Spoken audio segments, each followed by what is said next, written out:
The art of stage performance depends on rehearsal and improvisation. That same combination can go a long way in violence prevention. That's the lesson taught to many young people in the Boston area through workshops offered by Urban Improv. Each year, to raise support for the workshops, there's a fundraiser, a musical review known as Band in Boston. To tell us about the workshops and this Friday's event at the House of Blues are the artistic director of Urban Improv, Toby Dewey, and the executive director of the Massachusetts Cultural Council, Anita Walker. I want to start with Toby Dewey. I mean, you've been doing this for how many years now? For 25 years. It's been a long time, but it's been a very exciting time because when we started this program, we kicked it off the ground. Basically, we didn't know if it was going to make it, and we started working with 2 schools in Boston.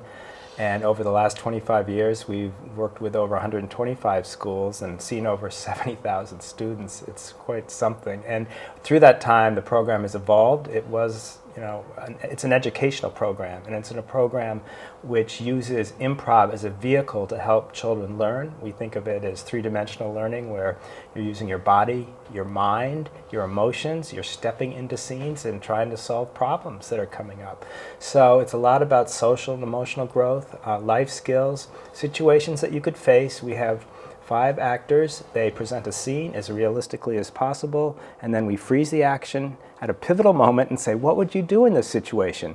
And we ask the kids, and then they actually step into the scene and continue the action, which is very powerful because when you're walking through something or physically moving through something, you learn in a different way. There's been a lot of study around this, and that when you, instead of reading about it or sitting in a chair, thinking about it, by actually physically going through it, your brain works a little differently and it retains with you a lot more.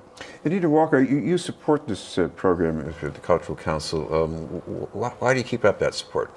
Well, first of all, this is an exemplary program. We are so proud of the work of Urban Improv. It's one of probably 60 organizations that we support that are in this world that we call creative youth development. It's really harnessing the arts to transform the lives of young people. And the arts can do it in such a powerful way. I've had a chance to watch some of the classrooms that Urban Improv has visited. And, one of the things that children and quite frankly adults as well sometimes struggle with is impulse control.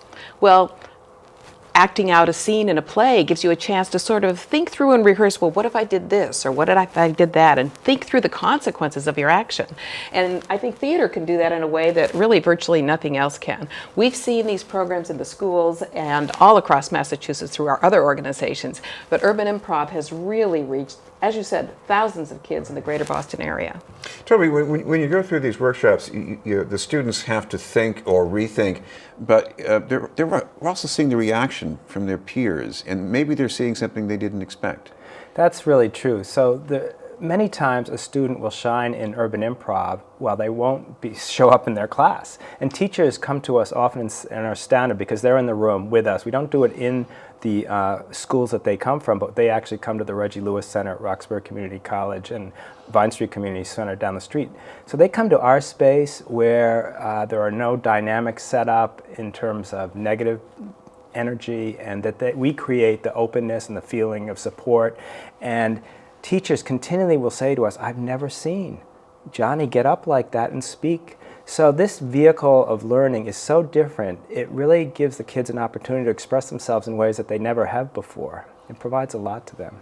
This is BNN News. We're talking with Toby Dewey from Urban Improv and Anita Walker from the Massachusetts Cultural Council.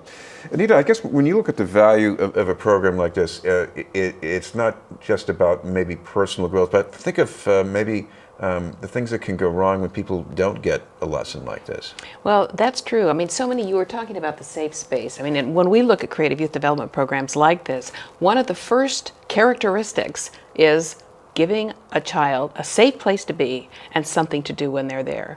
Another one of the characteristics is that you're using professional artists, professional actors. This isn't, I like to say, pasting macaroni on a paper plate. I mean, these are real actors, and the children respect that, the young people respect that. And I think the other thing that's incredibly important with these programs is they're not looking at these young people as children who need to be fixed or served. They're really unleashing their own sense of agency, their own sense of self-determination to make good decisions and to make choices and to craft their own pathway for a future. Toby, what does an actor get from this? working with this unscripted material in these workshops? Well, first of all, it takes a real special skill to be able to do. Acting is one thing, improv's a whole nother, because when the kids step into the scene, you don't know where they're going to go.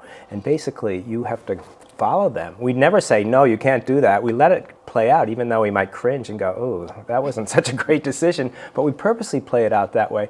These actors are so committed to kids. We call them actor educators, actually, because they are have an incredible rapport with kids, an incredible understanding. Some of them have grown up in the community of Boston, and all of them have had a lot of teaching experience. So, any measure of how this program has worked with the kids that you've been involved with, how well it's done? Well, my gosh, we've had so many people who've gone through it now, and you know, as I said in the study, it showed the impact. But people come back to us all the time and talk about the impact. We run into people in the streets all the time, and they talk about how powerful it has been for them. It's something that really stays with them, which is what we want more than anything.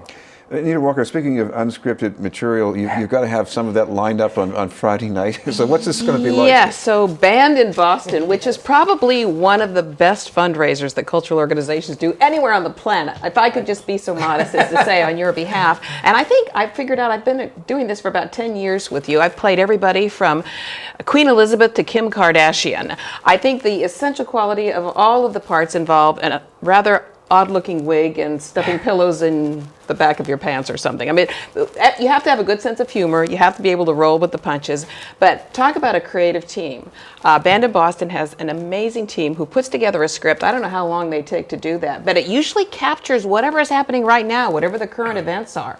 And then everybody from politicians to celebrities to chefs to people of note throughout the greater Boston area and beyond. Congressman McGovern usually comes in from Worcester.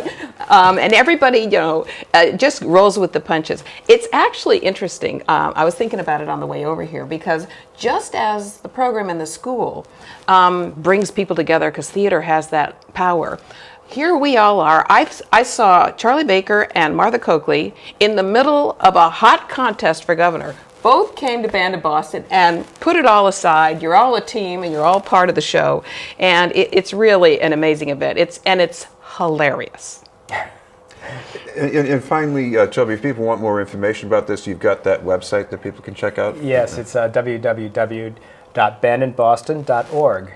And I have to say, the people in it, I mean, the governor's going to be there. We've always had senators in the past. And State Senator Sonia Chang Diaz, I think, is supposed to be there. She is definitely there as well. And someone like Tom Hamilton of Aerosmith is playing Sean Spicer. So, I mean, that's going to be very interesting. Look out, Melissa McCarthy. Watch out for that water gun. Okay. And finally, Anita, you've got the website for the Cultural Council. People can check that out, too. Yep, just Google Massachusetts Cultural Council, and we'll pop up. And you can see all of our services and grant opportunities. Thank you both very much, Anita Walker and Toby Dewey.